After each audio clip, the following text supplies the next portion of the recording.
Good morning, everybody. Welcome to the Horsemanship Remarks show.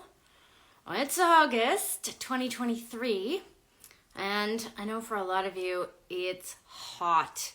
It has not been hot here, although it's fixing to, which is kind of a bummer just because I am teaching a clinic at the Northwood Farms campus Sunday. Sunday's supposed to be like 97. Oh, I don't mind the heat, honestly. I just do mind the full sun. So I'm not a fan of that. Good morning, everybody. Oh my gosh, I'm missing you. Diana, how are you this morning? Debbie, Randall, Jody, Val, Susan. You guys are warm up there, eh? Eh?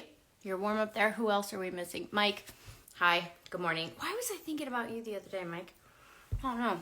I guess we're going to cross paths, Mike Stewart. We will cross paths next year, I believe, since we'll have Ellensburg and Spanaway, I think, next year. So let's add Michael, presuming he's here.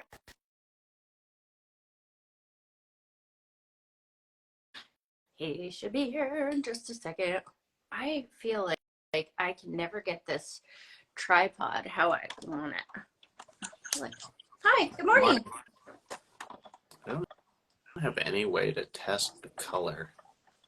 I know, it's like, it's funny because... Different. There we go. I should just remember how many clicks I need to do on the light here.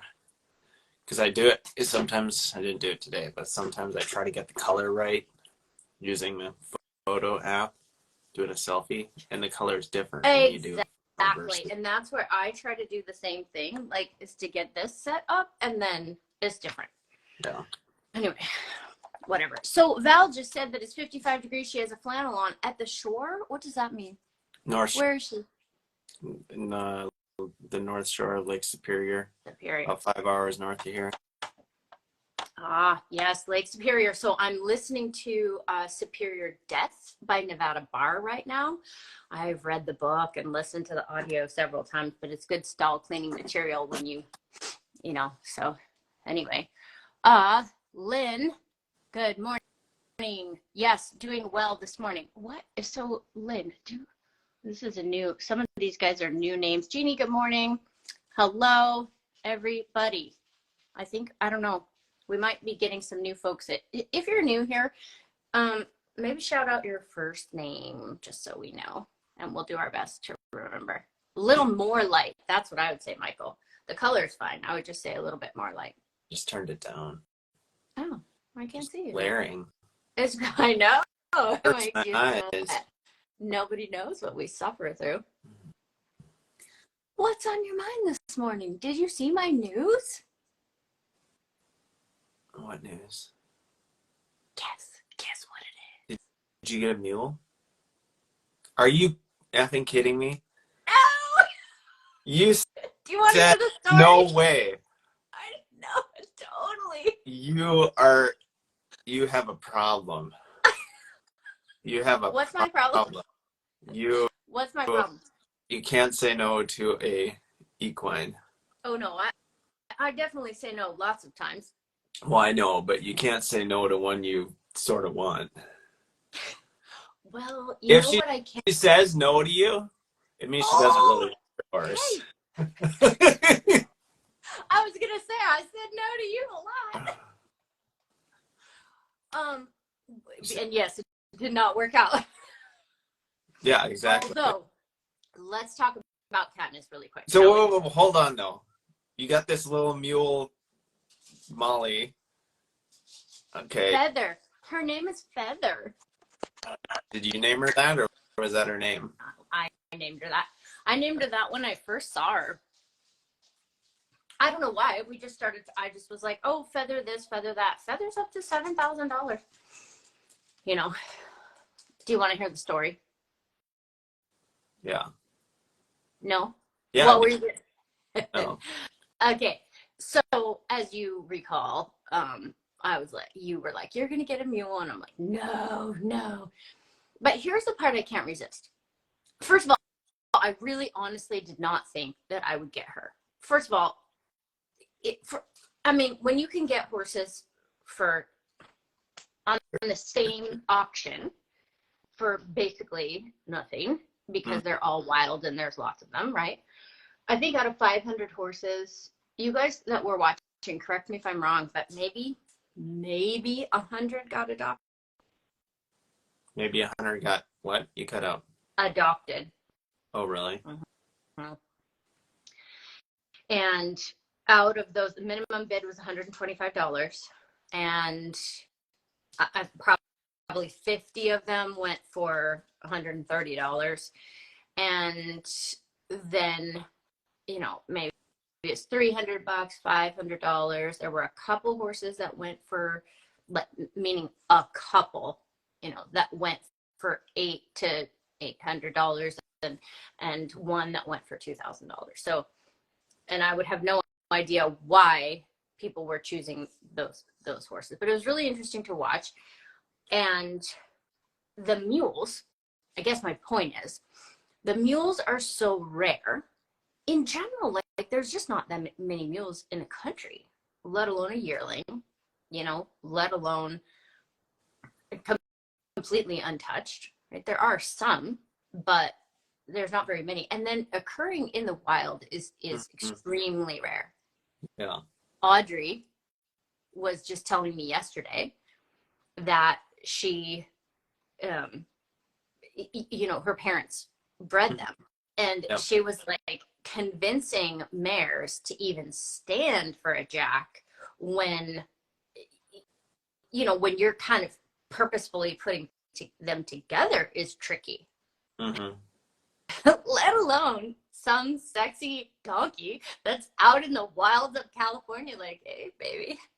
And the horse mare is like, what's going on? Isn't that funny? Well, So there was and these wild burros are not that big, are they? They're all pretty little. someone needs to go out and find this guy. and because we need pictures of him, because he's not just convincing one mare and competing with other horse stallions. Yeah, that's the wild part. It had to have been like a maiden 2-year-old. There were 3 though.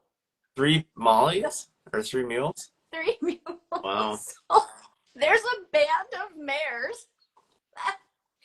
And I don't know. Who knows? Maybe we haven't seen him. Maybe he's just like out there running his own band. This isn't a 1-2 off thing. We're just gonna have a flush of them. Well, yeah, maybe so. And then what I need to ask the girls when I get down there is, you know, so they gathered the moms, obviously, because they came in as weaners, Mm-hmm. or foals, really. And I don't know if that's what you call a mule, but a baby horse. So I don't know if when they weaned those, then they put them back out, which is what I would have done. Because if those mares are willing to let him breed her, that's awesome. So I don't know. But as I learned more about mules over the last couple weeks, first of all, I realized that they are at basically double the price of horses, essentially, just across the board. And then I'm like, oh, you know, why? What is going on? But, you know, so it only added to my curiosity. And then, Debbie, when did I work with Graham's mule? Okay, so after the show last week, because I think it was Friday of last week, one of the guys that rides me, one of our buddies here, has a John mule, who is like 7 or something like that. And Graham's pretty green. Like, he's just learning. Did I tell you he and his wife adopted Jacks? Oh, really? They didn't really. I mean, he's still mine, but you know, they are, I would guess, gonna have him on a care lease until he is at the very, very end. Yeah, so you guys, one of my bridle horses that some of you remember from many years ago, went and gave trail rides with Teresa for a few years, and then Graham's wife, Sarah, who is also very, very green, 100% green, actually, brand new, was looking for a horse, and Teresa had said, you know, it was time for Jacks to be done. So anyway, they're having a grand old time. Isn't that cool? That is Trail cool. riding. And you know what came out of this, and I was thinking about this morning, is I think, well, you tell me how to rephrase this. So I've been looking through the horse market for the last few weeks, just trying to familiarize myself with it, like we talked about. And sometimes I see horses that are 22 and 23 years old that are being advertised for sale. And if they are truly a schoolmaster or something like that, this one thing, but in general, I guess my feeling is, and this is what I said to Graham, I was like, it's not appropriate to sell a 20-year-old horse. They should go. So again, I'm not packaging it correctly, whatever. I guess for me, in that age group, I personally will be doing care leases for if that is something that I even decide to do for that age group, because they really only have a few years left, let's say 5 on average, plus or minus, right? And I really want them to have a soft landing. For instance, Nigel, I watched him get up yesterday and it's 85 degrees and he's all right and he looks happy and I love babying him. Like, he comes and stands at the gate. He's like, Mom, can I come in? I need some alfalfa, I want to be by myself. And so I'm here. So I just, let him do, it's perfect. He's 28, and then next month or whenever we decide, I'll sit with him and I'll cry, and then that'll be it, right? So that's how I want my horses to land. And anyway, that's, I don't know, Graham. So Graham has a mule named Lucky.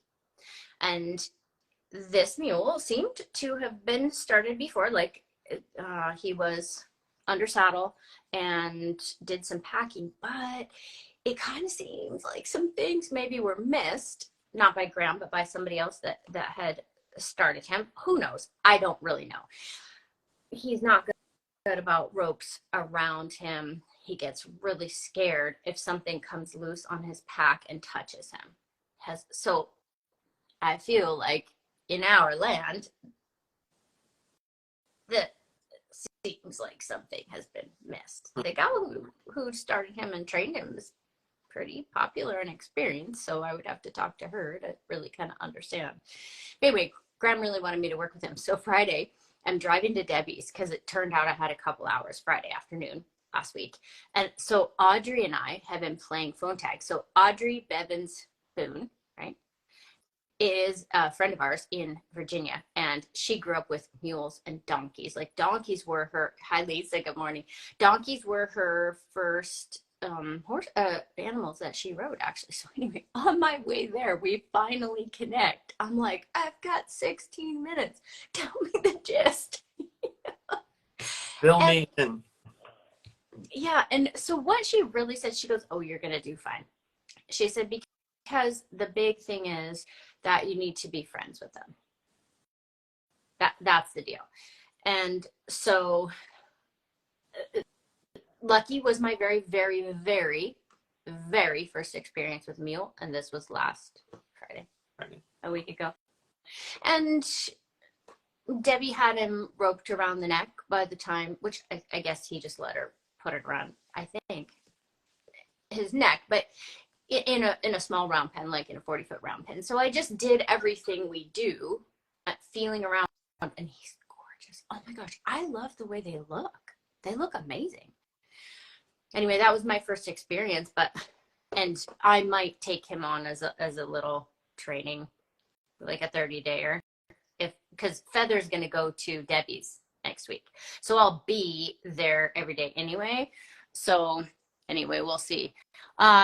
Not a good hole in training for a pack mule. Yeah, I don't know, Lisa. Like I said, I'm not for sure, but I would, yeah. Sometimes I feel like certain things are taken for granted with horses that are mules that are kind of quiet or seem like they'll be okay with something, and so you just don't feel like you need to address that. But then you put them in a pack sort of situation, or where things can kind of go awry. And if they haven't been exposed, you can take something that probably wouldn't have been a problem and create a pretty big problem. So exactly. And this is all the way back to feather. It's like the curiosity is what I have trouble saying no to. Satisfying my curiosity, right? And so, and I just feel like it will help my horsemanship a ton. It'll be super clutch for continuing education. But yeah, I totally agree, because I think that it's exactly the same with horses in that if they let you do it, like so many horses let you ride them, like we've talked about, but they're not really. And then when the chips are down, you're screwed. So I suspect you're right. That's probably like, this is definitely a get along kind of a dude, and you could probably saddle him and put stuff on him, and he just lets you do it. But then I guess the little clips, I'd never seen a pack saddle up close. He takes me to his trailer. He's like, check it out. But I guess the clip sometimes, because he's gone to Hell's Canyon and they've done stuff, hunting and all that. Sometimes the clip, this is what's happened twice, is the clip has come loose just from gravity and bouncing around. And when the carabiner or whatever it is, it must not be a carabiner, touches him, that's when he just gets a fright. Mm-hmm. Which I wonder why, because you would think going crashing through the brush and everything stuff is touching. Yeah. Who knows? Okay. So is Feather, how closely did you interact with her at all, or like see how she reacted to anything? So Feather is 8 hours away. So you didn't go there? Not yet.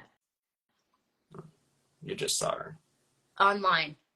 Yeah. Yep. And you could go to my Instagram here, you guys. On my last post, there's some pictures of her and a little video, and you will see, Michael, she is 100% my ideal. First of all, not touched, so I get a 100% clean baseline. She's been run, to be fair, all the things we talked about, minimally handled, Fries branded, microchip, blah, blah, blah. But she's a yearling. She has a beautiful, cute little trot, like exactly what my dream would be. She's 11 hands right now. She's a yearling. So really, it's the dream scenario for data collection. So you don't know if she's flighty at all, or kind of seems like she'll around. No. Different like that? I mean, I guess I'm just picturing, if you truly have a clean slate, like what's the scoop? So I don't know. Lisa says it's not the same to them. Having branches touch them versus equipment. Scout does really well in the woods and still worries about equipment. Yeah, I guess that's true. I wonder why. Anyway, okay, the feather story. I will, because I want to talk about what you've got going on too, and I want to talk about Katniss. So here's the thing. Really and truly, when I had said that I was not getting this mule, of course, the price had a lot to do with it, honestly, because there's a time I wanted to do something wild, but there are literally thousands that you can choose from for basically no money, right? And so to jump into this experiment for thousands of dollars was not what I had envisioned, and certainly not to try to win her for $10,000 or whatever I thought it would be, would end up being. So Joanne says Feather will be the dream dressage Molly. Here's to breaking the glass ceiling. Oh my gosh, don't make me cry, Joanne. Okay, so here's the thing, Michael. We kind of kept talking about her, and of course we were talking about her, and as I realized, she's actually on sale compared to the market in general, right? And especially with the adoption incentive. you know, there's that factor. But I was not going to spend $10,000 on some random experiment, right? Anyway, long story short, we talked.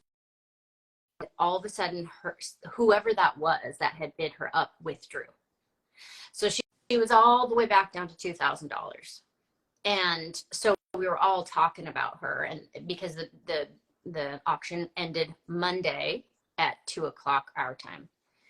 And so on Sunday, Kip was like, you should just do it. We were on our way back from Oliver's party. He's like, just do it. Put 3,200 in there and see what happens. And it's kind of impolite to talk about prices, I guess, but in this particular case, this is public knowledge. And so Kip's like 3,200, and we shook on it. And so then I woke up Monday morning and my radar was just broken. Usually I have a very, very strong gut. Sometimes I don't always listen to it, but I have one. And it was just totally silent Monday morning. And because there's so many different directions to go right now, in particular when we're talking about starting something from wild, like there's a million choices, right? So, and the season is wrapping up, 60 more days before it starts raining. I have lots of other horses to ride, like, you know, but in terms of collecting the data on something that hasn't had any training, there's a lot to choose from. Mm-hmm. And not very much of an investment. And anyway, so I woke up Monday morning. I was like, I don't know what to do. So I called Kip, and he's like, just do it. And then I called Debbie, and she's like, just put in the money. You're never going to get her anyway. You know, just do it and you'll feel better. But of course, you guys know, in an auction, you wait, if you really want the item, then you wait till the very, very, very last second to put in your bid. But I had never gone through the online auction process. The online corral is what they call it at the blm.gov/wild horse and burrow or something like that. So I didn't know how many screens you would have to go through. Right? Or whether you had to add more data or whatever. I went through all the process of getting the adoption application. Yeah, just because I had wanted to go through the process anyway, just so that I could talk about it, right? So that all of that was there. But anyway, then Isaac and Lori were here because we're throwing this big barbecue at the campus, and they're the ones really that I hired to throw it. And so we're on our way to the campus, and so I go through this dead zone here, and it just happened that it was like within the time frame that I would be driving. So in the process of driving, I have this $3,200 put in there, and I'm refreshing the page. Like if anything had happened, Michael, I could have gotten stuck behind farm equipment. There were things that could have prevented this all from going down, right? So I'm driving, I have my thumb on the button, I'm kind of looking at it as I'm, you know, at stoplights, and she jumped up to $2,600. So I'm like, okay, well, you know, whatever. But here's the part I really wanted to share with you guys and remind me of this later on. There's what it felt like is getting to neutral personally, like me and myself getting to neutral. And you guys, have you had that experience where you have to let go of the outcome because there's so many choices and none of them are necessarily right or wrong. They're just going to take you in different directions. And we can probably all look back in our life and see those and feel those. And I don't know, maybe none of one is right, one is wrong. I don't even think so. They just take you different places. So to get in that neutral place and wait for the universe to move you. Some people would say God. I just say, you know, a higher power or you know, the harmony that we're all talking about trying to get in flow with, to just be there so it will move you. My heart is beating so fast because I don't know what's going to happen. And it really, really felt like being at a crossroads and not knowing where you would go. Kind of like Katniss Everdeen when she didn't know what her tools were going to be, or where she was going to get dropped off, etc. Lisa says, yes, neutral is a good way to look at it. Just okay with whatever the outcome is. Yeah, and a little bit scared, right? A little bit scared, a little bit excited, a little bit feeling out of control, a little bit in a unique feeling, because we don't always feel like that. Anyway, so she jumps up to 2,600 and then 2,700. And I was like, in my head, and I'm driving, but I'm almost to my destination, right? In my head, I'm like, all right, when it gets to 2 minutes, I'm just going to press the button. And then that'll be that,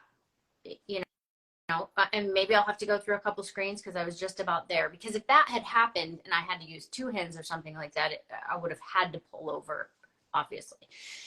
So I press the button at 2 minutes in, and it just says you're winning this bid, which could happen for a second, right? And then, but I don't know. No one else had popped over. So all of a sudden, I recorded all this on video, but I don't know if I'll ever share it because it's pretty vulnerable. But I all of a sudden realized how excited I would be if this opportunity was going to come my way, right? So I pull into the parking lot with 60 seconds left, and I refresh, and it still says you're winning this animal. And then I start crying, and then you have to wait 60 seconds, which is like a year in that situation. And then it said, you've won this animal. Oh, shit. What have I just done? and like I said, what was partially what was so powerful is feeling the universe move me. Because that's a powerful deal, right? When it really does its own thing without input. So partially that was it, but partially just knowing that a door opened that leads to a land I have no idea about, and I could walk through that door and fall off a cliff and die. I mean, I don't know. Maybe this is the horse that's going to kill me, the animal that's going to kill me, or maim me for life. I mean, you don't know, right? So that's the story with getting Feather. And I cried in the car, and then I told Oliver the story and had to explain the mules and all of that. And then I told Debbie and Kip later, and Debbie couldn't believe it. She's like, I didn't think you'd get her. Thanks a lot. Anyway, she's in Litchfield, California at the holding facility, which, by the way, I told you is 80 acres and can hold 2,000 animals. Oh my gosh. And I'm like, hey, Kip, we could have 2,000 horses here, more than that. He's like, oh. So, anyway, Nicole, good morning. So, yeah, exactly. So anyways, it's about 8 hours away. So after the show next week, so I won't be wound up at all next week, Debbie and I are going to drive down and pick her up and come back on Friday. Anyway, after I won outside the restaurant, I'm kneeling down outside, taking a picture of my debit card, uploading it to the thing because it says you have so long to pay for this animal. I'm like, so I paid for it right away, and then it was like, you have this long to fill out her adoption contract. I'm like, ah. Then it was done. Wow. That's crazy. What do you think about all that, Michael? Well, yeah. I had lots of thoughts as you were going. Like, first off, how did she go from 7,000 back down? So until the auction is over, you can withdraw your bid. So someone got cold feet or bought something else. Got it. That's interesting. Mm-hmm. The other is the universe moving you. I think that's, not to take it away from you, but you placed the bet. Well, It could have gone either way, but you have to do something, right? For sure. That absolutely. It's just that is so true. That's such a great point. And my dad used to always say that. I suppose the general gist is like God helps those who help themselves or whatever. You cannot just be not doing anything. You have to be doing things and then letting the doors that open and close shape the deal.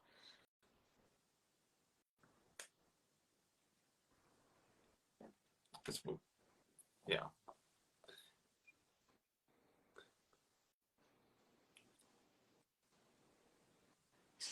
That's the I don't know, it just gives me a window into your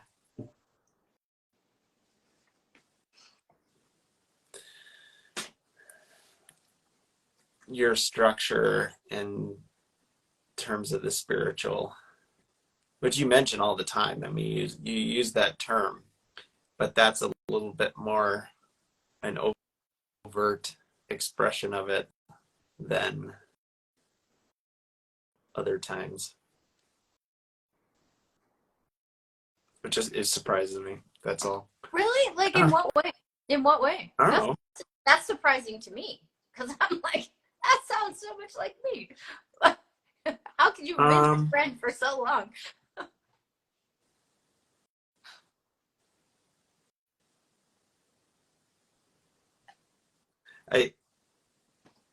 Yeah. I don't know. I don't know how to put words to it, but it is surprising to me. So I can't remember who Oasis Equestrian was. I think it's the universe and an awesome story. So exciting. Yeah, I don't want to take it away from you. Nothing changes that I am surprised by it, but it does surprise me. I'll have to think about more as to why. I think it relates more to conversations we had probably as much as 10 years ago, and more along the lines of spirituality and faith and all of that. Than anything necessarily we've talked about in the context of the show and whatnot. So. Okay, well, I'd love to hear more about it. I don't know if that's interesting to anyone else. For those exactly. It's like I could struggle to find words for it, or because I don't even know a specific thing you said. Anyway, it's irrelevant to the conversation here. It just surprised me. I'm excited for you. That's crazy. I'm very curious as to how she's going to pop off the trailer or pop onto the trailer. Is she going to be like a little skittish and apprehensive? Well, right.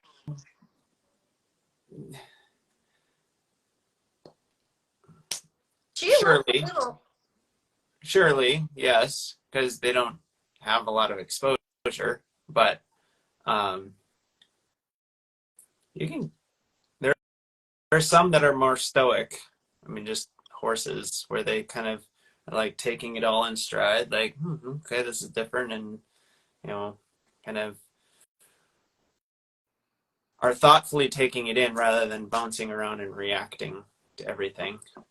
And like we just said about the mule who potentially was something missed. John's mule. Was it John? Graham's mule. Lucky. Graham. Yeah. Who is a John? So, yeah, that's right. So Graham's mule, I've seen it time and time again where it's like, oh, and you got to be careful not to fall prey to it yourself. Or it's like, because on some level, you don't skip things, but at the same time you go, that's good enough based on my reading of this animal. I'm not going to poke on that any further because time is of the essence and whatever. So you cover your bases, but you are making judgment calls. Anyway, it's easy to miss things.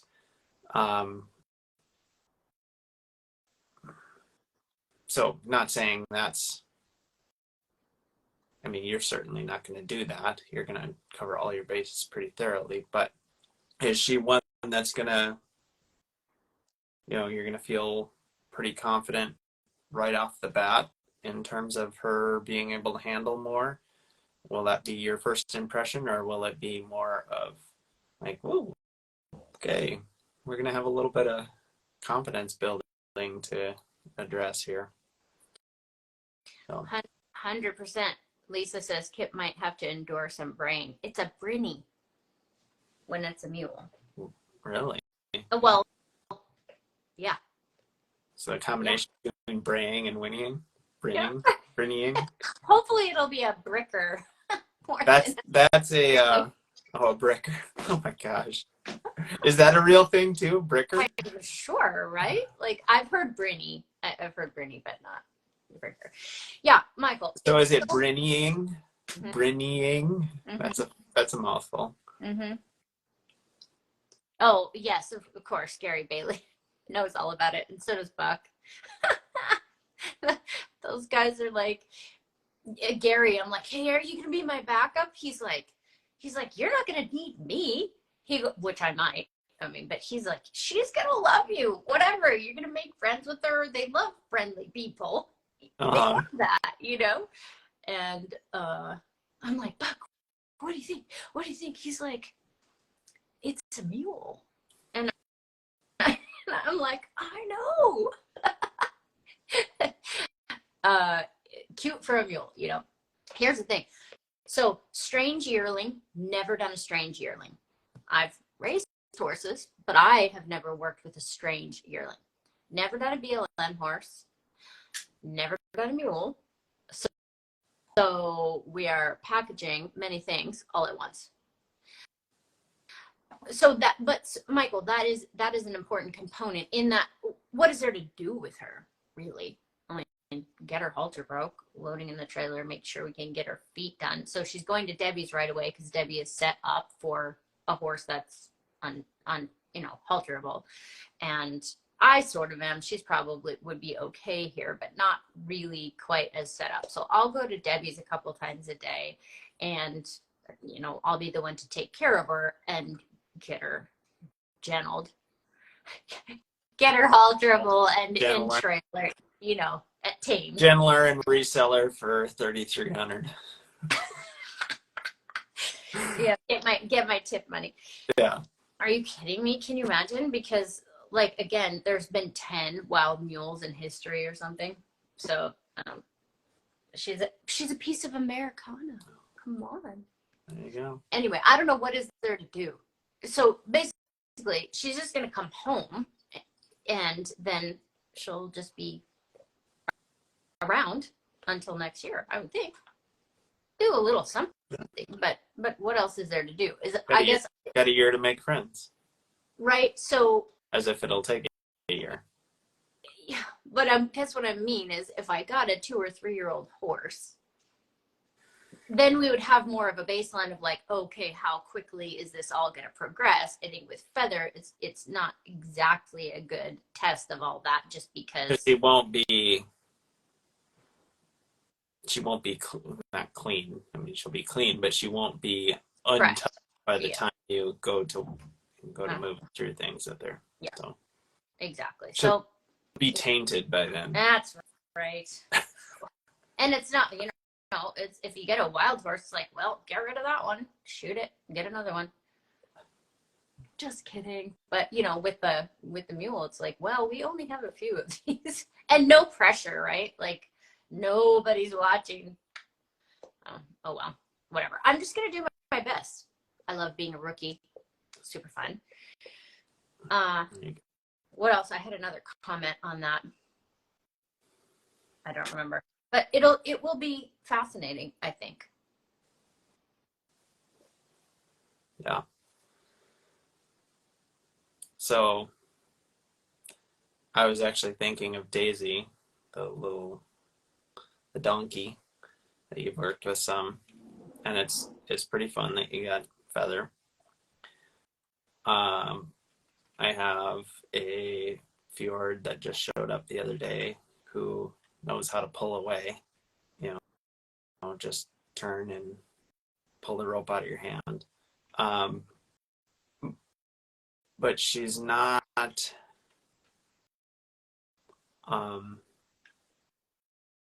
it's not even somehow it's not even a screw you. It's certainly not, I'm afraid. I've learned this and this is my way to escape with fear. And it is obviously some sense of like, well, forget you.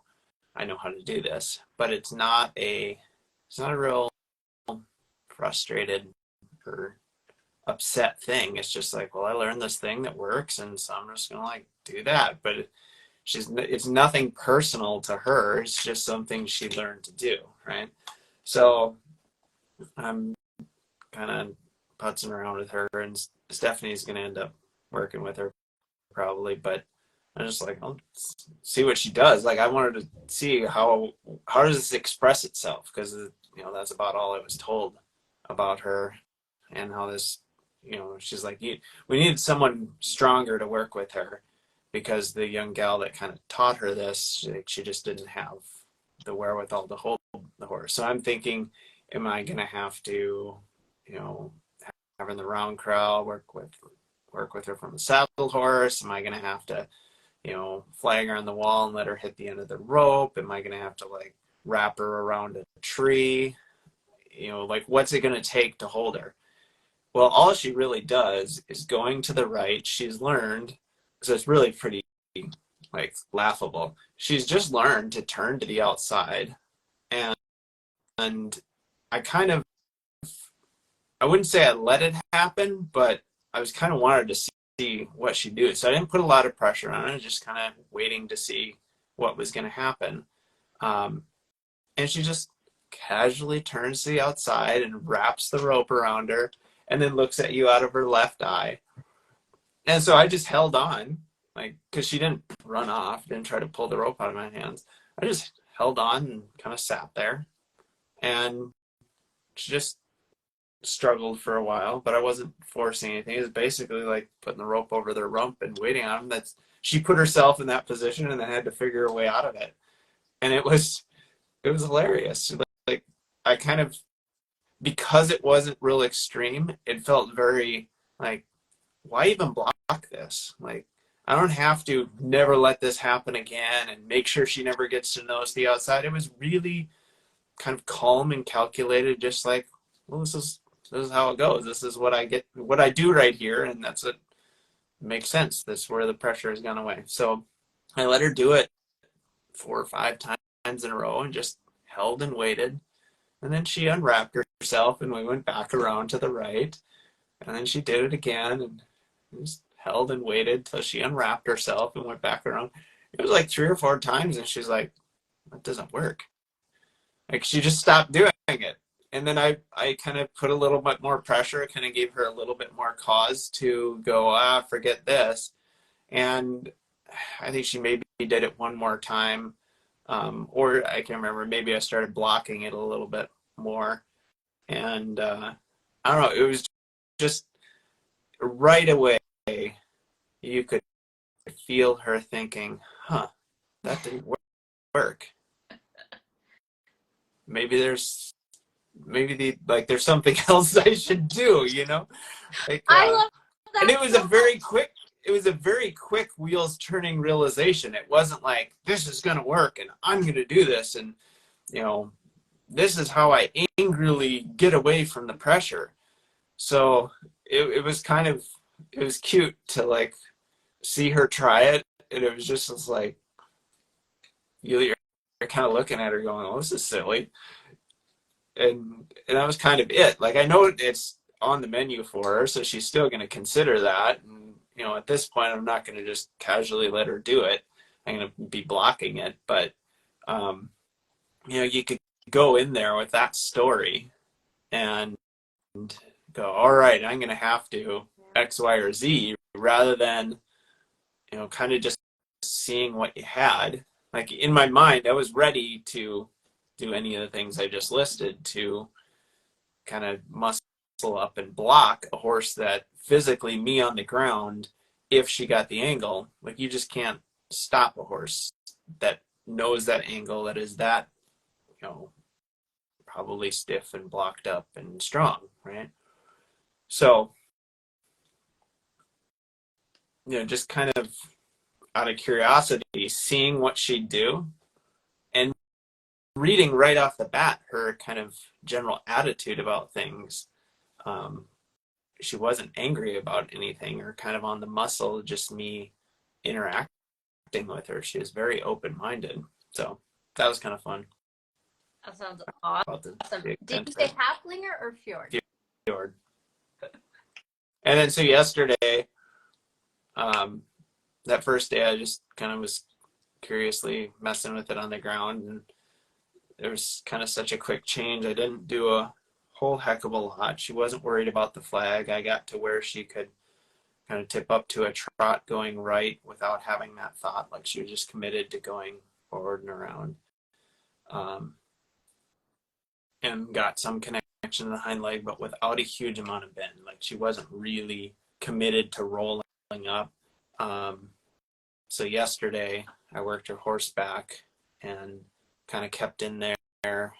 We were getting more bend, but she was wanting to be on the inside shoulder initially.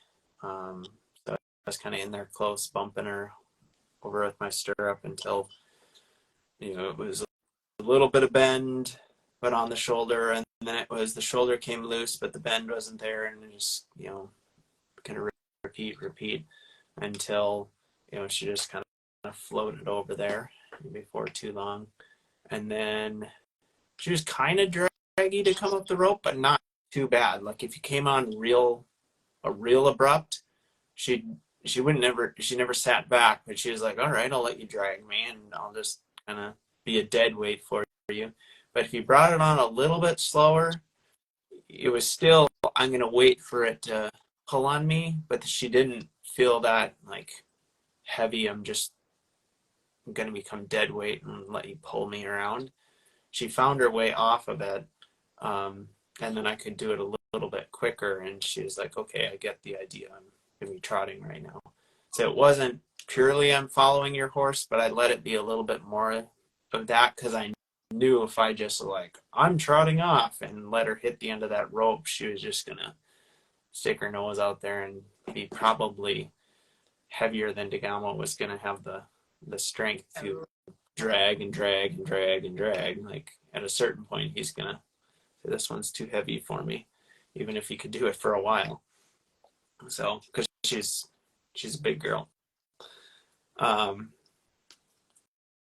then it's kind of, as I was saying, the skipping things or reading the horse and making calculations, I'm like, she is so gentle and so just like wants to be your friend. I'm like, hey, River's interning with me.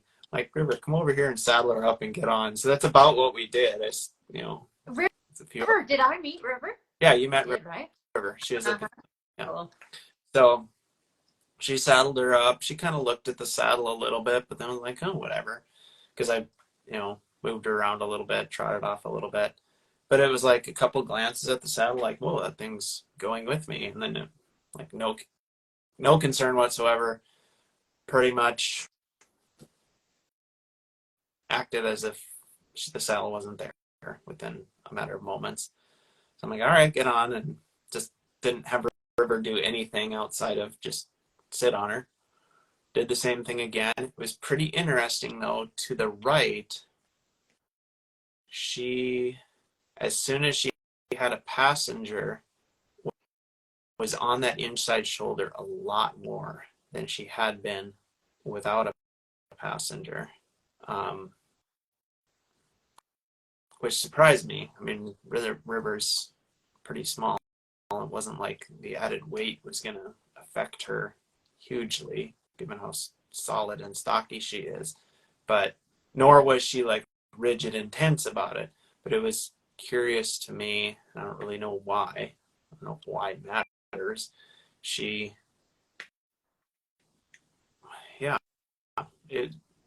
That's strange, basically. Because to me, there is no reason that that would have been the case. And River noted it too. She's like, because she was seeing me work and get more flexion and get her off the inside shoulder. So then she hops on and she feels me have to work through that again with her in the saddle. She's like, that was cool because I could see it, but then right away I could feel weight shifting and flexion coming and whatnot. So that was actually kind of cool that she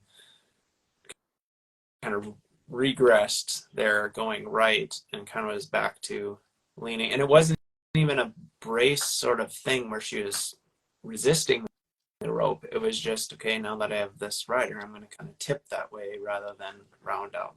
So I think that's pretty much my story for Della. Except I did have her start, because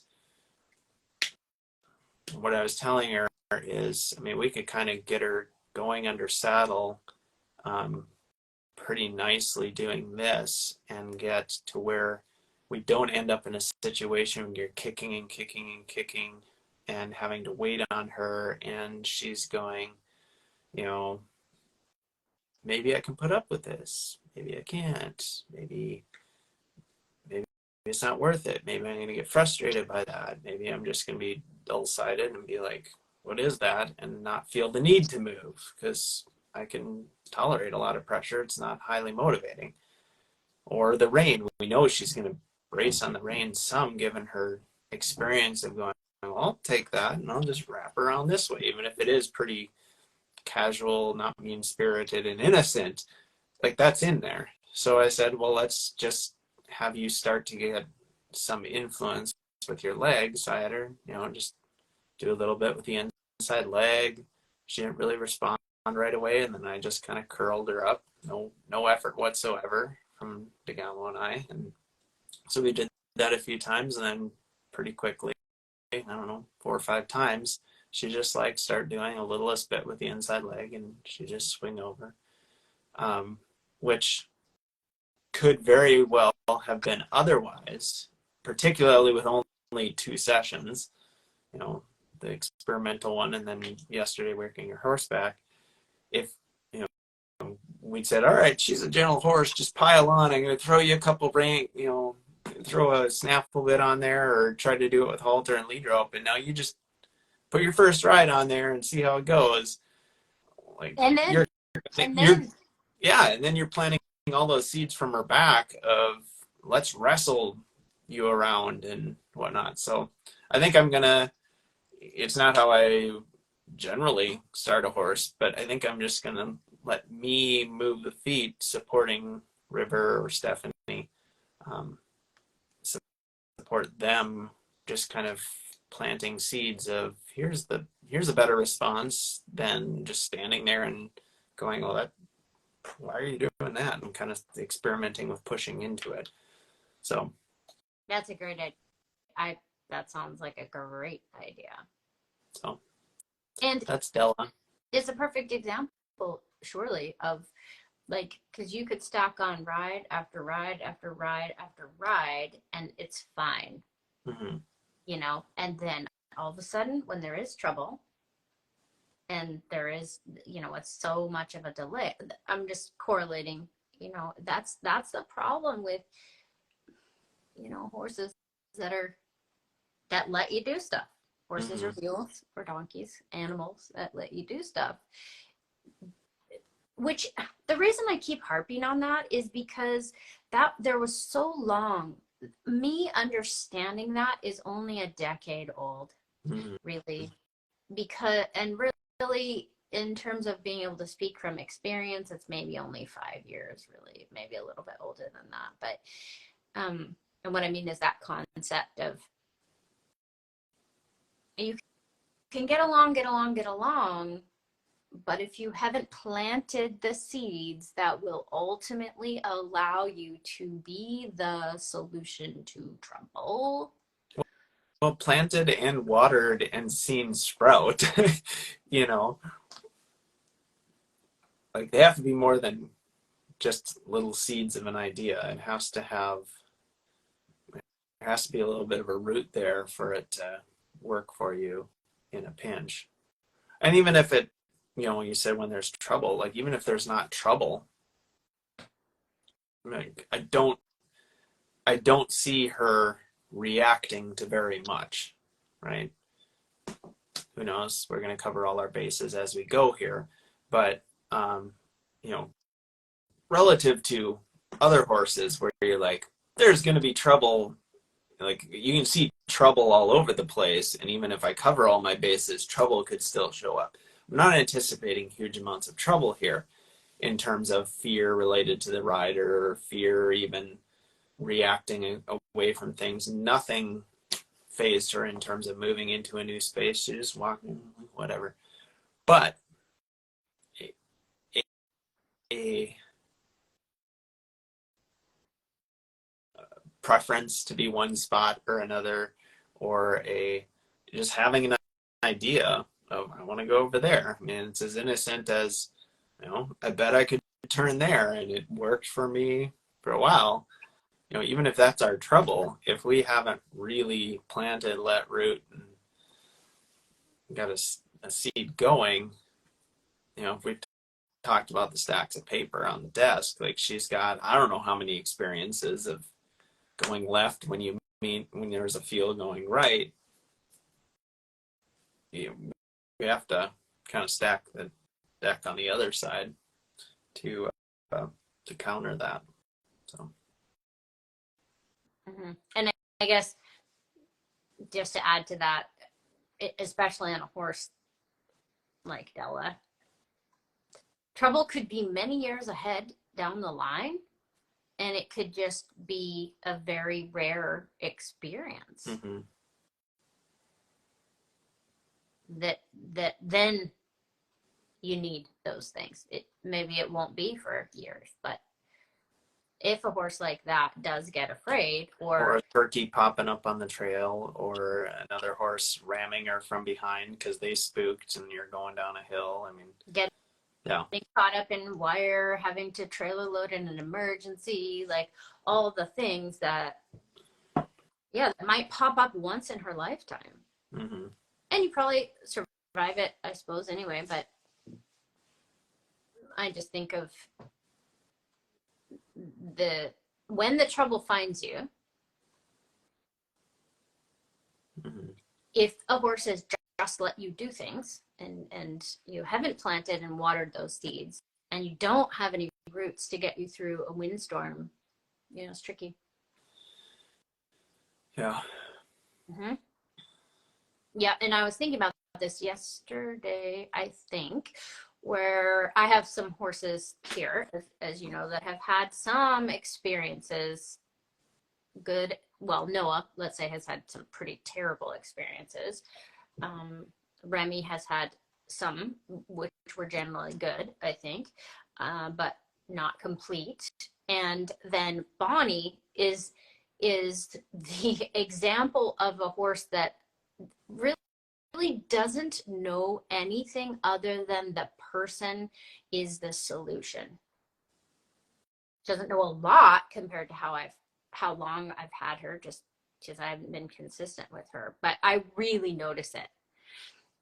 And what I really notice is that but she just assumes that I am a solution and not a problem. And I think about this when I'm thinking, getting the clean horses. And so I was thinking, friends first, puzzles with answers, blah, blah, blah. Well, I was thinking maybe even in between those two, friends first, and then I am the answer. I will never be the problem. I will always be the answer. I don't know if Buck would necessarily agree with that in the way that I'm phrasing it, just because it's like sometimes you do have to be a temporary problem in order to prove the solution. But I don't know, the way I'm thinking about it is ideally, perfect scenario, setting things up so that they occur, and then the animal, it might get into trouble, but you just pretty much set it up so that every single time whenever they start to think, it's like, oh, look here, I'm the solution. I'll show you. Let me show you. I think what occurs to me first is it just depends on how you want to frame it, how you think about it. In other words, I mean, I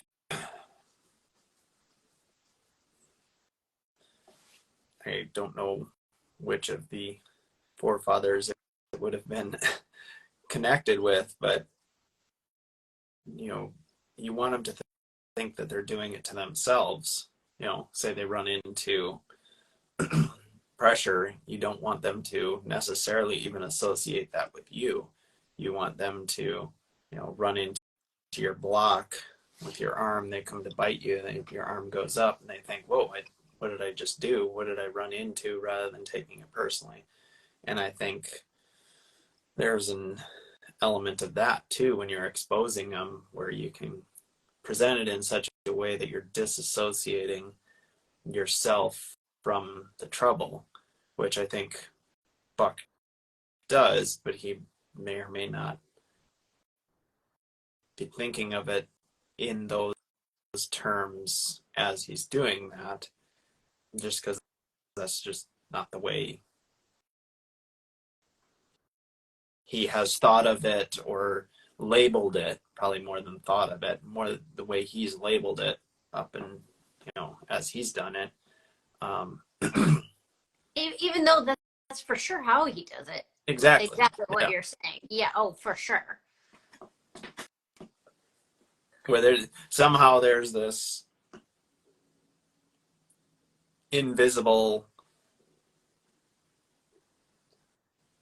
kind of, I don't know how it even happens, but you can separate. I mean, it's a bit of an energy thing too, like whereas what if you're in neutral and all this crap's going down that they're afraid of, it's just a matter of time and them working through it, where they can be concerned about the thing, but it just takes them however long to realize, oh, that's not the person anyway, it's just this thing that's happening to me. Yeah, I don't know, however you describe it, I think that you can't get away from the fact that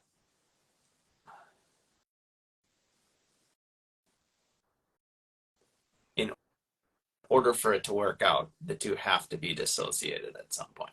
Either that or they just get over it but aren't really turned loose to you and turned loose to it. Yeah, and that is exactly what I'm talking about, because that has occurred to me. I have nothing to add about everything you said. You said it perfectly. I'm just noticing the feeling of if something happens. Katniss got scared yesterday, just because she doesn't know about the bottom flap of the coverall in the wind can all of a sudden just snap, because it's still loose fabric. We haven't finished the bottom. So she's like, she of course didn't, but she noticed it and had a little tiny spook. So something as simple as that, or on the other hand, much more dramatic. In that moment, are they assuming that you're the solution? Mm-hmm. And so with the horses that I have that are really on board with that, it's such a different feeling security wise to me. Well, and then in addition, are you the solution or is there a solution? Like the other one I'm riding, which I don't know if I mentioned her by name. I know you and I have talked about her a bit. Willow, really cute Palomino quarter horse. Like nice horse. So much just turns into trouble. And there's no, I mean, there is now obviously more thought to let me think my way through this, but everything was just particularly on certain trigger things. Actually, I asked Buck a question about her. You put the saddle on and she just, it doesn't amount to too much, but she just goes to crow hopping, and then she really has a hard time coming out of that without straightening out and seeing the saddle on both sides. If you're trying to keep an arc in her, she is concerned that is there on the other side. Or transition from walk to trot, she just kind of gets her head up and wants to start bouncing around. She's still not, I mean, she is now.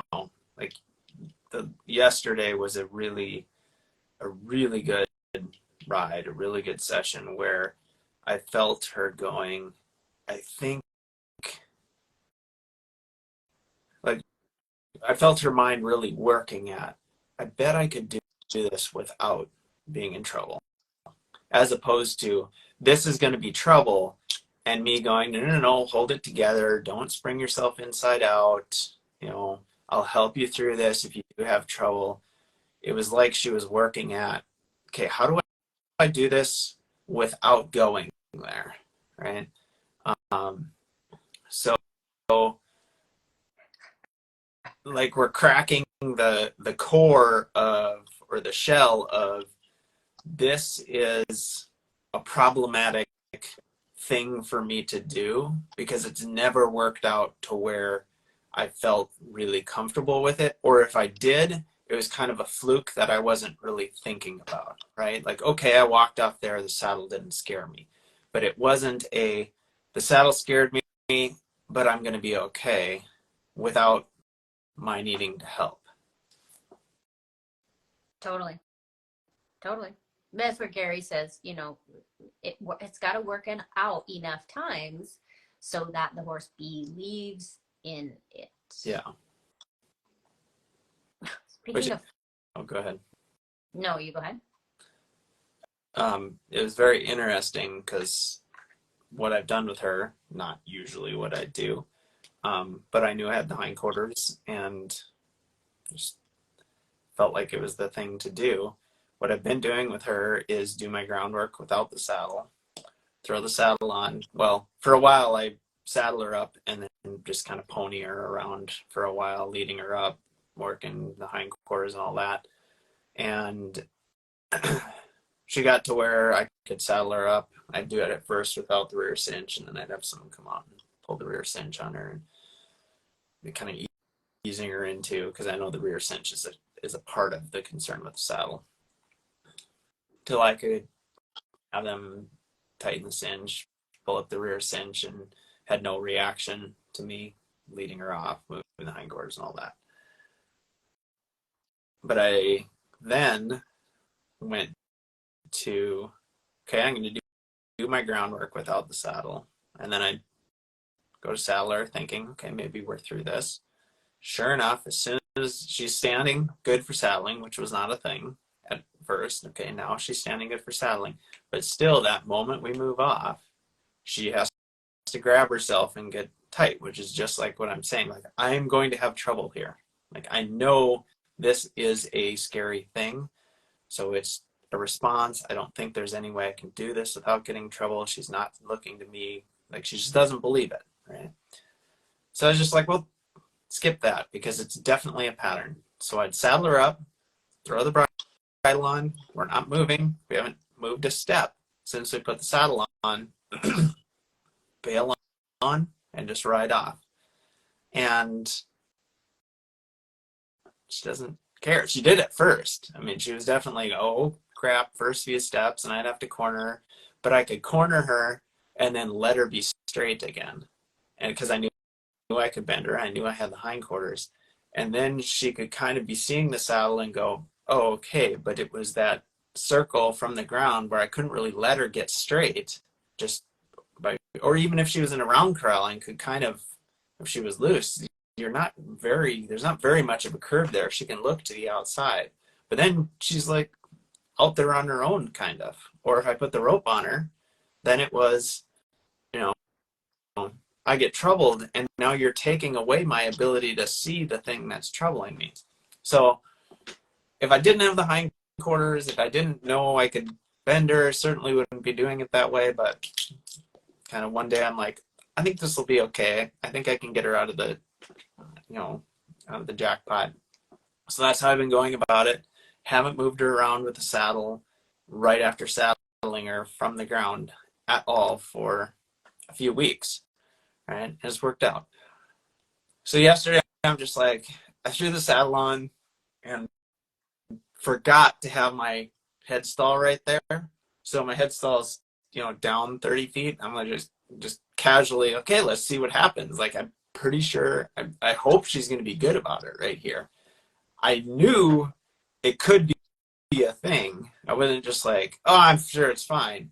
But I was like, I'm not going to make a big thing of this. I'm just going to act as if this is no big deal and walk down the fence, 20, 30 feet. Sure enough, the moment she stepped off was just like, it's not like she comes unglues and goes bucking. Although if I didn't have a rope on her, she would have been hogging around the arena. But she just got all wadded up and kind of went to crow hopping, and I had to be pretty strong to say, no, you're going to stay bent until you get out of this. And then once you can move with your hindquarters for just a moment, then I'll let you stop and stand and look at it. And, it was like 3-4 times me really having to say, no, we're staying bent. I'm not going to let you get straight and just bounce around here, interrupting it. So it was, I don't know why, because I can pile right on her. She's cool about the saddle going on. She's cool about me getting on, which was not the case at first. She'd really get tight, just me swinging a leg over. I can bend her without her being willingly bending but apprehensive. I can walk her off without any, no concern whatsoever with any of that for weeks now. If I go right from being on the ground to in the saddle, and that's the first movement we have with the saddle. So I was a little bit, I knew it could happen. I was kind of hoping it wouldn't. I was kind of hoping, oh, we're past this, but sure enough, she had trouble with it. So I'm not sure what's going to cause that to shift. I don't know that I'm going to change my strategy at all. I think I'm just going to keep piling on the good experiences because it's working. And if I get off, having ridden not very far, I only have to ride I don't know. I haven't tried to minimize the number of steps, but if I ride for just a couple minutes or just move her around some, I can get off and we can do groundwork. I actually haven't thought about that. That's what I could do. Get off and then go to doing groundwork. Pretty much what I've done is I get off and now I can lead you around with the saddle. I'm coaching somebody else. I'm not actively moving you around in a circle, doing hindquarters, forequarters, but I'm on the ground, the saddle's on your back, you're not reacting. So I think that's maybe what I'll do now. That's what I was just going to say, is I wonder if you added something that was just different. So you getting on is perfect. Mm-hmm. Anything that you could think of that would just shift the context enough that it would change that pattern. How interesting. Because I bet, if you think about stacks of paper, and we've gotten through so many things, the saddling, the getting on, transitions, walk to trot, where yesterday she was really thinking through, I think maybe I can make this without you needing to help me or without getting troubled. All of these little spots that were trouble for her, probably the one that has gotten her the most, she has the most experience of getting in trouble and staying stuck in trouble, is moving off once saddled, right? Because there's probably times where, that happens 6, 7, 8 times, and maybe people didn't even ride. So we have 8 more experiences of that than we do someone getting on. Yep. Or I've been saddled and now I can hang in there through that because I'm not moving. So we got bunches of experiences of that, but lots of them now stacked on without trouble. I don't know how many experiences she's had that ended up working out. And I layered on a bunch of them, but how over against how many stacks of paper where every time she moved off, and she's done it lots of times, and there was always this trouble that sometimes she was helped out, sometimes she wasn't helped out at all, because there was, you know, what do I do to help this? I mean, Sam worked with her for quite a while before, you know, she came here and was like, okay, we got to get her going under saddle. We got to get to the bottom of this. We got to figure this out. So Sam was going, well, is this going to work? Is that going to work? How am I going to work her, you know, turn her loose in the round crawl and let her, you know, work it out on her own. So even there, Sam doing her best to figure out, or even if it was me doing my best to figure out what's going to work here. How many of those experiences are her moving off of the saddle and getting lost and it taking a while for it to come through? So those are the ones where there's probably more consistent stacks of paper. This is not going to work out for me. So that's probably why that's hanging in there the longest, because she really believes there's trouble right there. She's not going to be okay. Mm-hmm. Yeah. Interesting. So cool. Yeah. For sure. So you want to hear more about Seline? Do you have anything to say? I do. No, nothing outside of talking about Feather. Now I'm like no. rattling The off only thing, horses. the only thing that relates that I just don't want to forget that I think is interesting. So remember I told you about the bugs in the arena, that Billy the Buck, who by the way is still luxuriating in the arena whenever he wants to.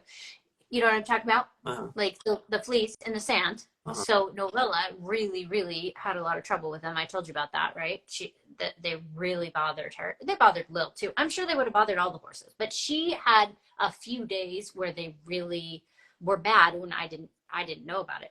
So now they've been sprayed a couple times, which is a bummer, by the way. Can you imagine? So now you have this spray in the sand and now we're all breathing it. Ugh, whatever. Anyways, she thinks there's still bugs in there.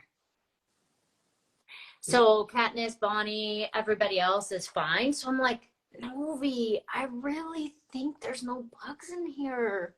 But she thought that there was, to the point where she was, you know, holding up her hind leg. She's like, Mom, it's on me. So I get off and I go look and I'm like, I don't think so. But she could, well, I guess my point is, when it's in her head such that these were her experiences, she could actually feel them on her. Maybe I'm wrong, but I don't understand why they would be on her and on none of the other horses. So I've basically been like, no, Stan, I don't think they're in here. And it's getting better and better, and she's letting down more and more. And like yesterday night was a really good ride where she had some ideas about it, because it was also towards the end of the ride that she could always feel it, you know, because we get in there and get to doing things, and then at the end they'd be on her, right? So anyway, I just think that's interesting, because she had that so much in her mind that she was feeling bugs that weren't even there. Yeah. I think that's interesting. Yeah. Okay, Seline. Well, before Seline, there's so many times like in terms of the horse coming to believe something, right? It's innocent as bugs, right? Or more traumatic for a horse, perhaps. Things are not going to work out well for me. Where you watch Buck, you watch Gary, you watch someone who's just like masterful. And those things shift so quickly. They come to believe things, partly because they just believe in you, I think, is what it really comes down to. You're going to help me. And it can shift things so quickly where it's like, oh, just suddenly that's going to be okay. It's not an issue. And yet, there are things where, like you were saying, Gary says, they have to have enough experiences to where they believe it themselves. And they can have all kinds of confidence in you, but that doesn't mean that magically that shifts it for them to where you don't have to repeat it potentially day after day after day after day to help them through it before they actually believe it. So I think it's easy to go, wow, look how incredible it is that horse just shifted so quickly for Buck. Well, that doesn't mean that's done deal all for all time. Buck works at the horse for 2 weeks. Maybe it's something he has to go through day after day after day, and that's not a big deal. It's just, well, like he says 1,000 times, like, I don't care where the horse starts out. If they have trouble with it for 2 weeks, not a big deal. It does not bother me at all. We're going to go through it as many days as we need to until the horse believes there's nothing to be concerned with there. So I just wanted to throw that in there. It can happen instantaneously, or not seemingly instantaneously. It can go through it pretty quickly, but that doesn't mean you don't in a lot of cases need the repetition for them to really let go of it or buy into it on their own. Yeah, I was thinking there's so many gradients of that, like, like that Fjord who clearly has it like set in their mind, but also, let's just say, a horse that doesn't know any better, they might, happen depending on how apt they are to do XYZ. They might just happen upon a solution really easily, or slot into something really easily, or you could start to have to help them, and then eventually there's that place where you can feel them go,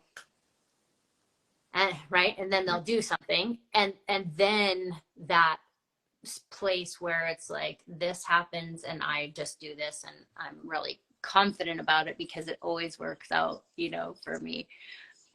Hold on, just before we get to Seline, Diana says, do you think they ever believe through the other side, or will there always be that spot? How will you know you're through? Lisa says, poor novella. I get it. Creepy crawlies. Me too. That's what I was thinking. I totally understand what you mean, novella.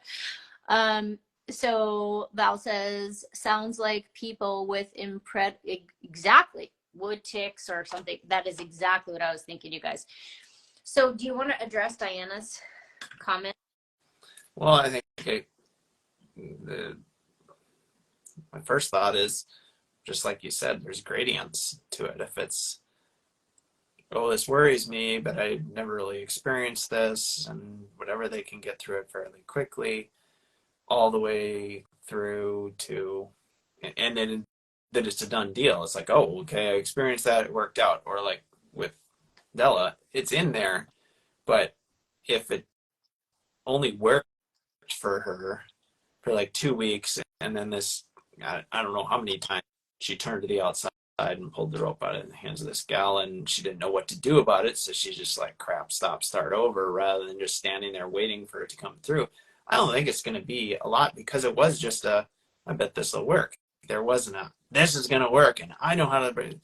So I don't foresee that being something that's always going to be in there. It's just like, well, that worked. I guess it doesn't work. That fades off the menu pretty quick. But if it's a fear response where the horse kind of feels hung out to dry, or they're a little bit more of a touchy, skeptical horse to start with, wild born or ranch born, whatever, like that, it doesn't take much for a horse like that to go, this is not a good deal. And in cases like that, it's a little bit more, will you ever be through it, or are they always going to need you to kind of be on game and there to support them in the event that it does come up?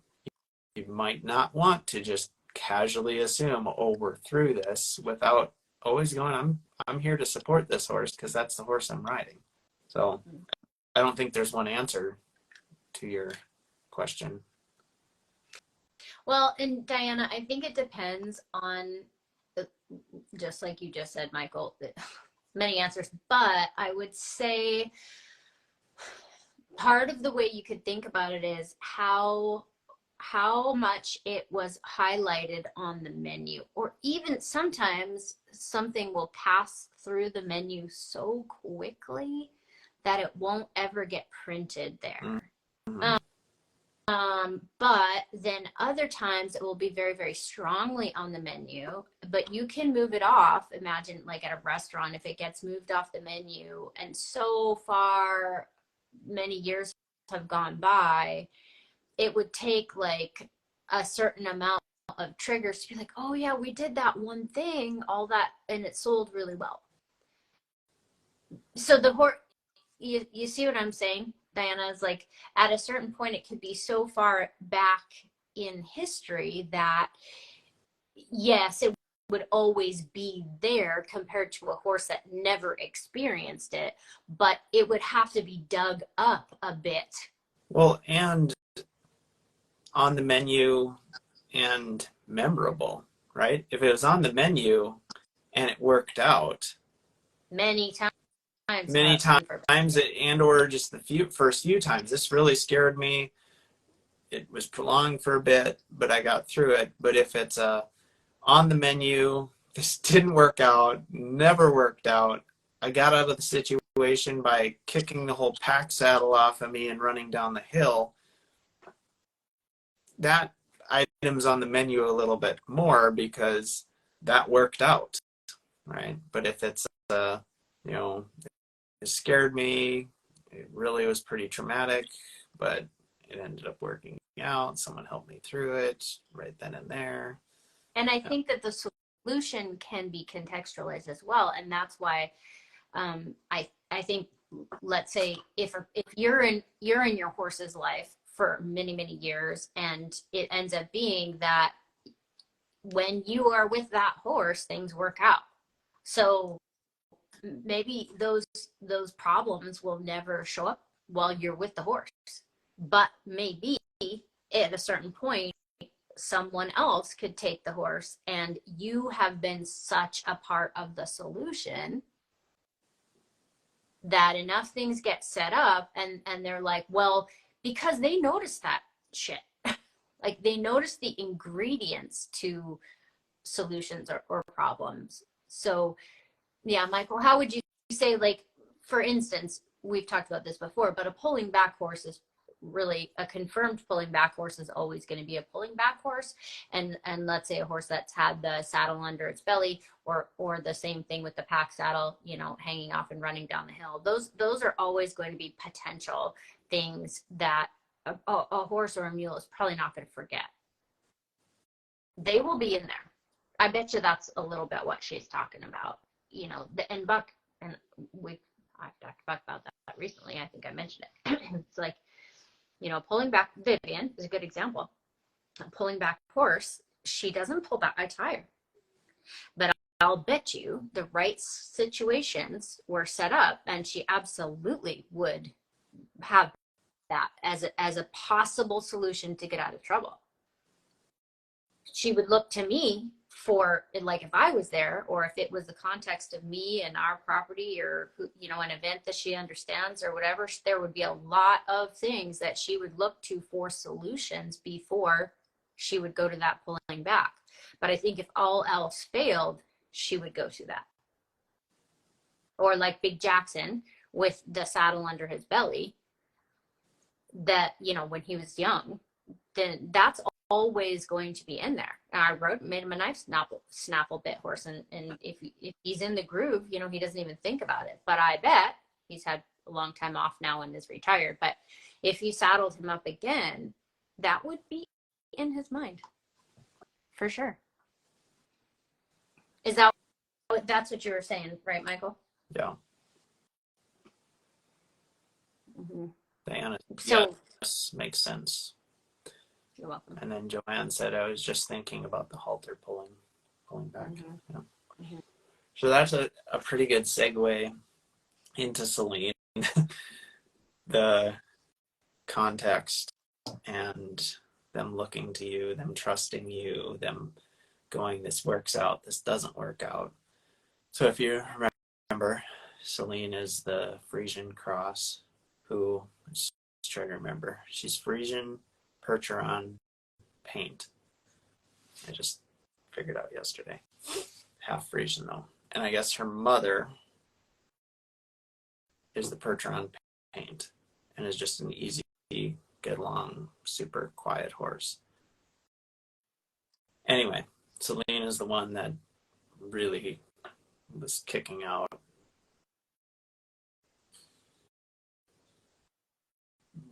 Not quite. I mean, she'd strike. She'd paw you into the ground if you weren't aware. She'll rear and kind of come at you with her shoulder, with her head away and her eyes wild, like, I will throw myself in there and chew you up if I have to. So I mean, we're talking fairly extreme here. Like, if I can get my head away and start swinging my butt towards you, I don't know how much she's actually delivered on any of these things, but it definitely got to the point of angry, I am prepared to deliver on this, I'm not just threatening you. But I don't know if it ever went quite that far that she really mowed someone down. I don't think so. So if you remember, I very quickly at the end of the last show said day one, it was mostly she was just still intimidated by the flag because she hadn't used the flag much. It was more stick and string, right? But that was really pissing her off and she was reacting. So she switched to the flag. And that's how she survived the last however many weeks it was since she called me in desperation. That's how she survived that time, was this horse still being a little scared of the flag, reacting away, therefore giving her space. So day one, I worked with her, a lot of fear of the flag, didn't see any of this, I'm going to attack you, I'm going to kick out at it.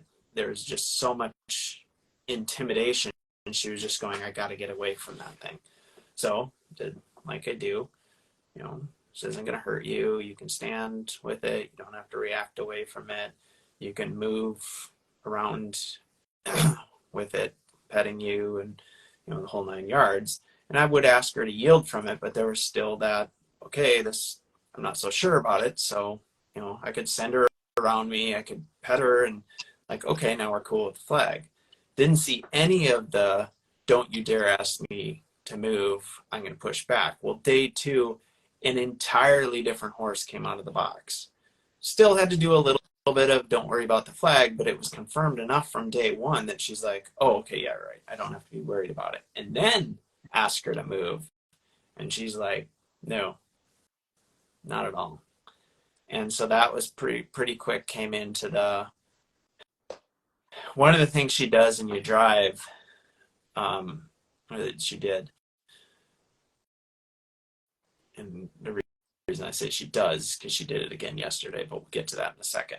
So one of the things she does is kind of like walk her front feet forward, pawing at the ground. So she's all stretched out in her front, like her shoulders way down, her chest's way down, and she's like striking the ground really hard, generally more so with the leg that's closer to you, where the flag is tapping her, less so with the outside leg, but really both front feet wanting to just pound into the ground, and just angry look on her face, the whole 9 yards, like she could come at you. So you're just like, I'm driving you, but I am so on guard, ready to block this with, and I mentioned too that the lead rope, she wasn't as familiar with anyone using lead rope to block that or to set her back, set her out. So that kind of was my saving grace, that no one had ever ruined that as far as getting to her feet. But if you get back along her body a little further, back on her hip or on her flank, that hind leg would come up like as high as her torso. I mean, it was like straight up and out. It wasn't just a little kick down low. And, you know, where the whole pelvis tips and she's doing that thing. Quite extreme. I don't think I'm exaggerating to say this is, even if she hadn't acted on it and leveled someone, she was angry and really saying I could and will. If I hadn't blocked her and was insisting without keeping her nose on me, she would have leveled me for how much I was saying, no, I'm not quitting. You got to move. She probably hadn't leveled anyone because this gal would back down, which is obviously where the problem started. She'd ask, the horse would, kind of threaten her, and she'd jerk back a little bit, and would probably still be trying to follow through. Anyway, so day 2 was just her being pissed off. This is what I didn't have time to say last time. Took a good long time. I don't know how long, but it was quite a while to get her to the point where she was truly, freely moving forward, particularly to the right. Like I got to where it was on the menu, didn't take too long for her to go, oh, I just have to yield. I just have to take the shoulder out or get a step forward or just do something other than pounding on the ground, looking angry and kicking out the flag. Like that, planting those seeds didn't take too long. So we had pretty early success in that. And then going to the left, a while later, but I could actually say, let's put a little bit more life in here. I'm going to come in with the flag. And I was tipping her up to the trot, or even before the trot saying, no, I want you to flow forward, not just go forward with this halted sort of feel where you never really freed up and went. So it took a while longer to get to that, because if she kind of go forward and then you say, no, I really need you to commit to going forward, she would then go, okay, you're not, even though you paused to say good for stepping off, you came right back in. So now I'm going to get angry and try to get you to shut up again, because you're not releasing forward what you did just a moment ago, me just moving one step. Like you're asking me to commit to something. Now it goes right back to me saying, I don't think I have to. I think you're pissing me off. And so she'd go back to her fighting.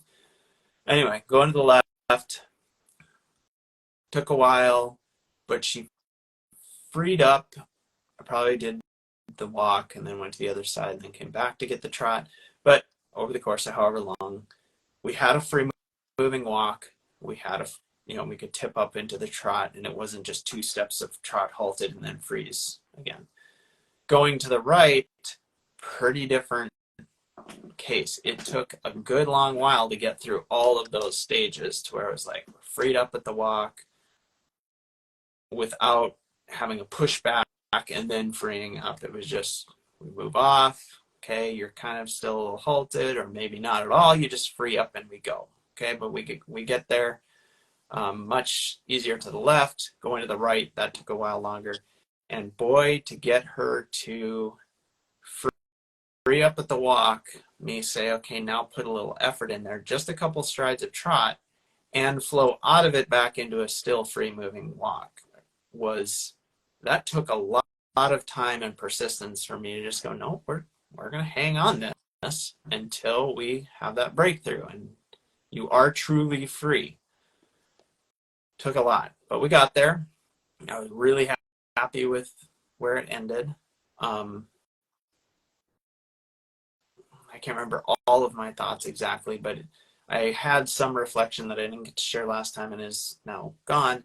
But the 2 different sides and how much persistence it took one side to the other, and the layering of when I switched to one side or the other. It was interesting. I can't remember exactly what was interesting about it, but it definitely hung on a lot longer going right before she really was free. And then what happened? And then I put her up. But I guess what I'm saying is, when she finally put those sides together, like she had success on the left and she had success on the right, was there do you feel like there was a huge connection there, or are you just stacking? Well, there must have been, because the next session, which was post last week's show, I think the next session was she'd done this 1,000 times, you wouldn't have even seen it.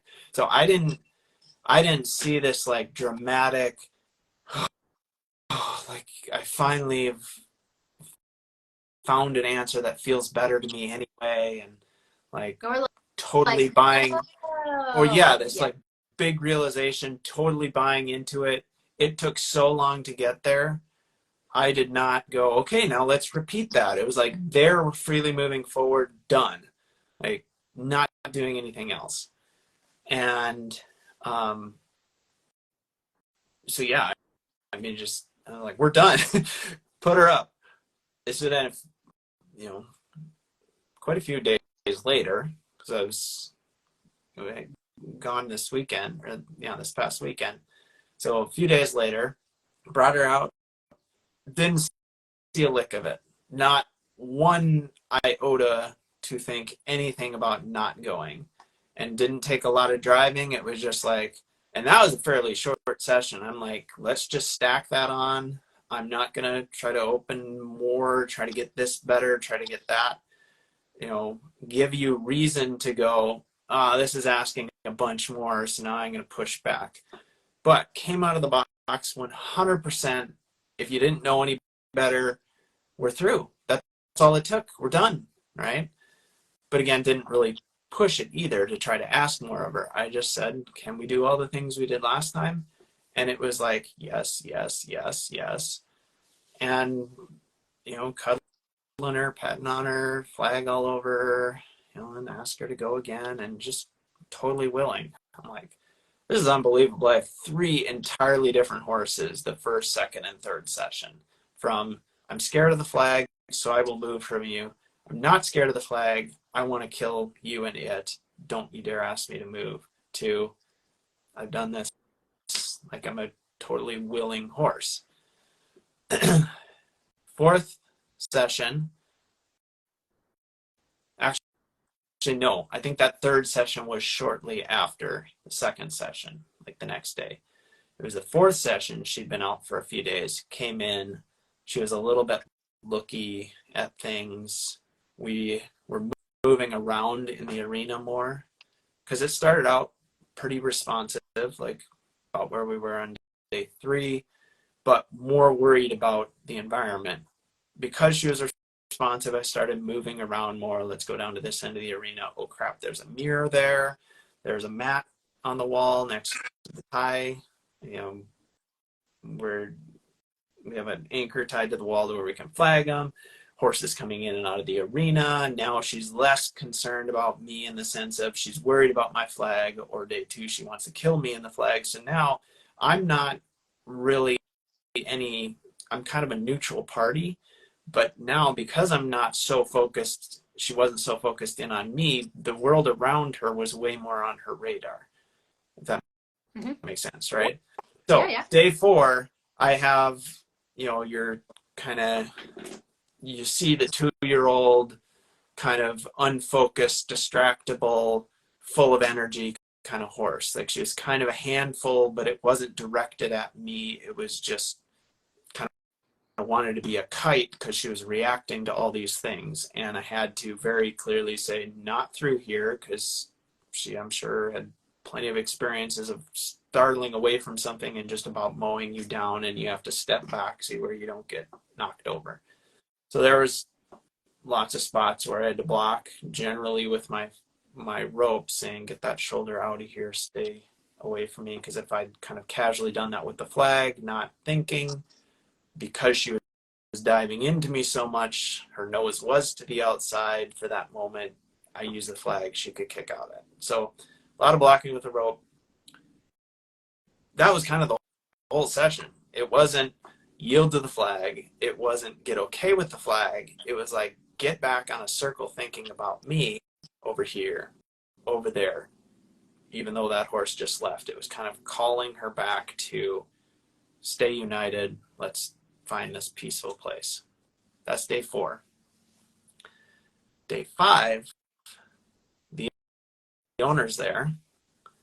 I'm planning, because we only have a few sessions with the owner, that she can be there doing like lessons, sort of me getting her the tools to be able to handle this horse when she goes home. So I'm kind of showing her how things are going.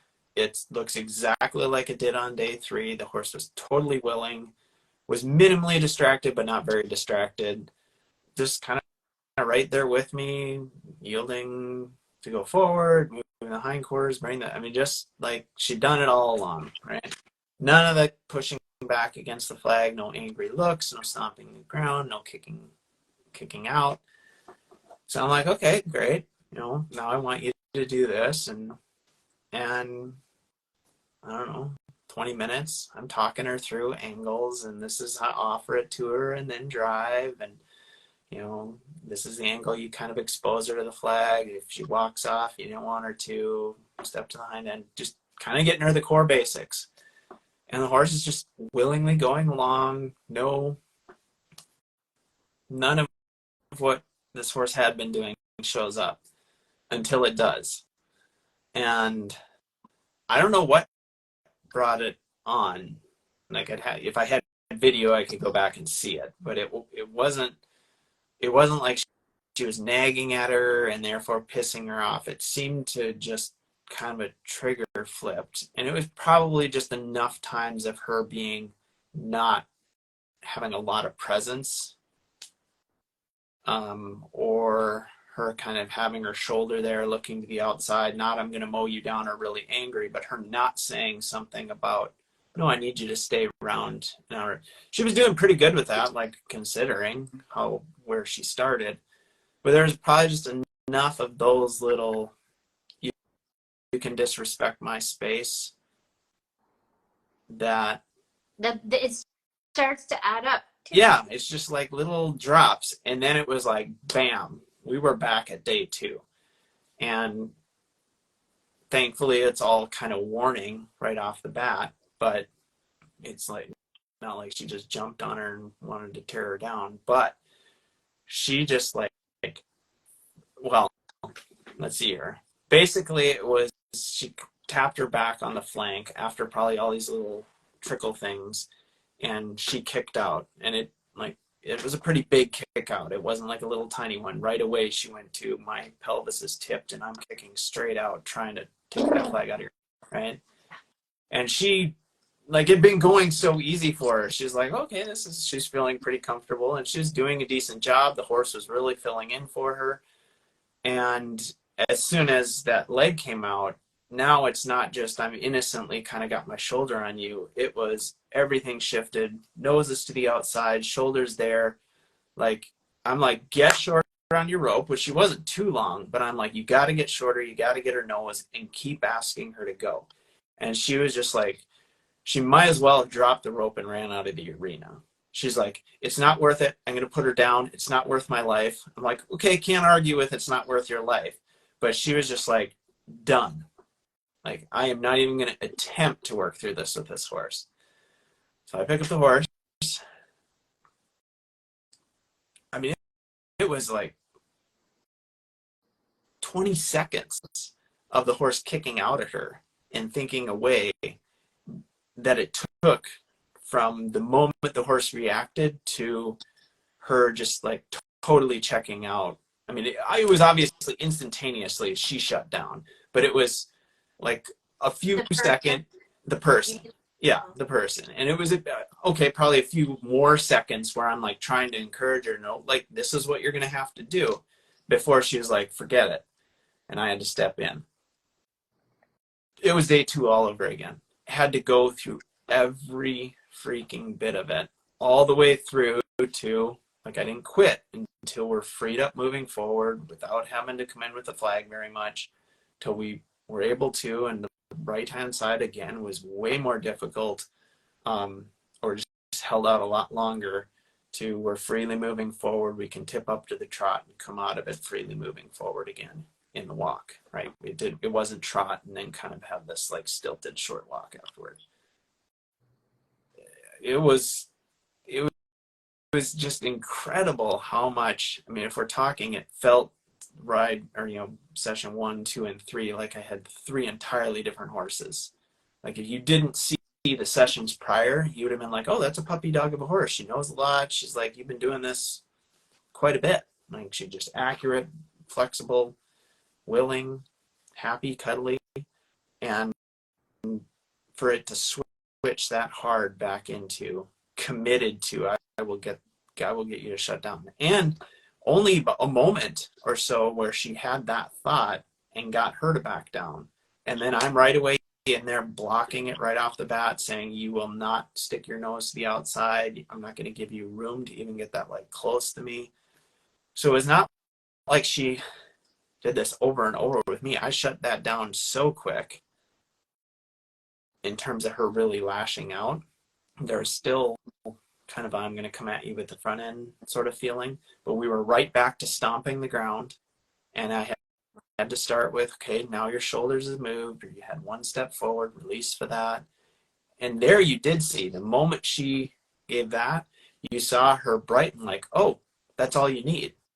Like it seemed like something clicked right there. Like, and I thought, oh, okay, we're back. Like she's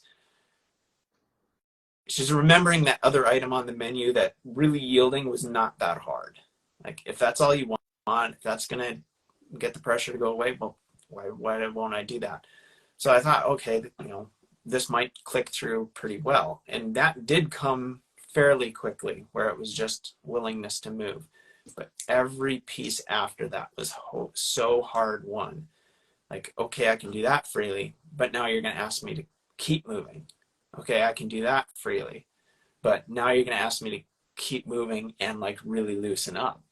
So every time I said, no, I need it to be a little bit more free, she went back and fought to not do anything right from the get-go.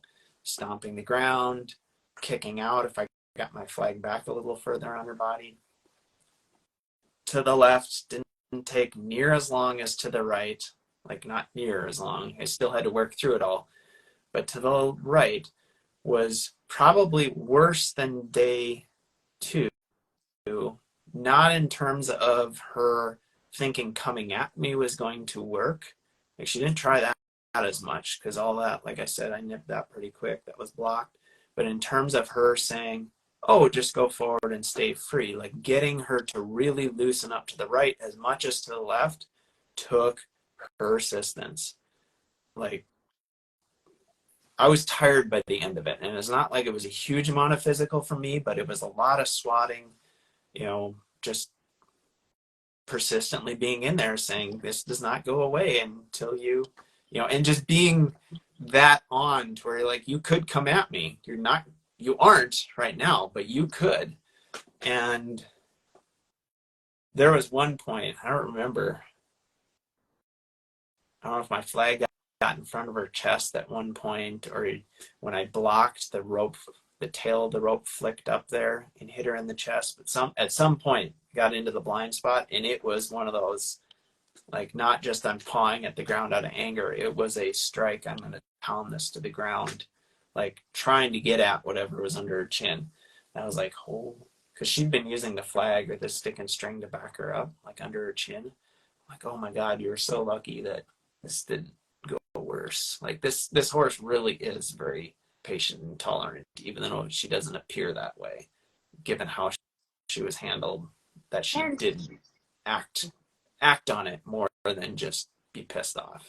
So that's my story. It was pretty extreme yesterday. I'm hoping, given how thoroughly I went through to get her freed up on that right side, as long as it took, that today we're kind of right back to a pretty soft, compliant horse. But who knows? Maybe we have to work through it every day now for a while.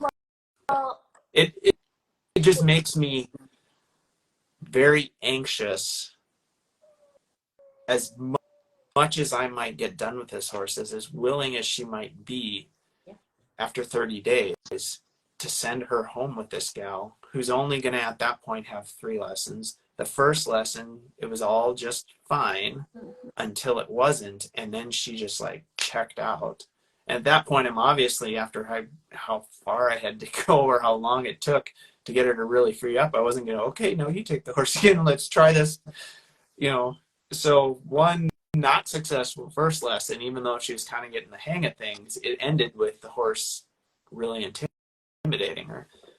2 more sessions, even if I have this horse really, like, I don't see it being hugely successful. And she was shaken. I didn't really push on it, but yesterday, but it's going to be a kind of a heart to heart. Like, this horse doesn't want to be this way. This horse is not a bad horse, but she has your number in the sense that she doesn't have to do much and you're going to get scared, even though she's not necessarily going, I know I can get you scared and you'll shut down right away.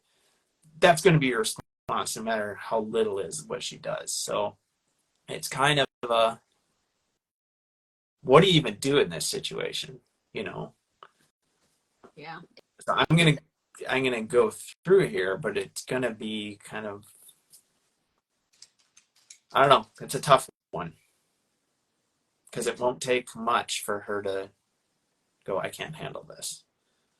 And the cycles make perfect sense, right? Yeah. Like that it was this much trouble and then you had success, and then whatever reminded her of previous solutions that worked, and so let's try these harder because now I want to get to the feeling of being, so then you got to go through all the cycles again. Yeah. And then what sucks too is all of the different environmental cues that she's gonna get when she goes back home, and like buddy sour potentially, and yeah. Oof, yikes. So I don't know, in one sense, it's like being realistic. I don't see this working out. But in the other sense, like, you hate to be like, hey, put the horse down, because the horse is fine. The horse just needs someone who has more skill. But at the same time, like, you think about this sweet little Fjord, who they're like, I need a professional's help, because, and all she's doing is turning to the outside of the circle. I mean, like so easy to interrupt that. And they're going, we can't deal with this. So it's like, you have to know what you're doing, but like, you really kind of have to know what you're doing. Not just, you're a trainer that does this professionally, but doesn't deal with a horse like that, or, kind of gets by on the good graces of a lot of horses, and therefore you got your name as a trainer, but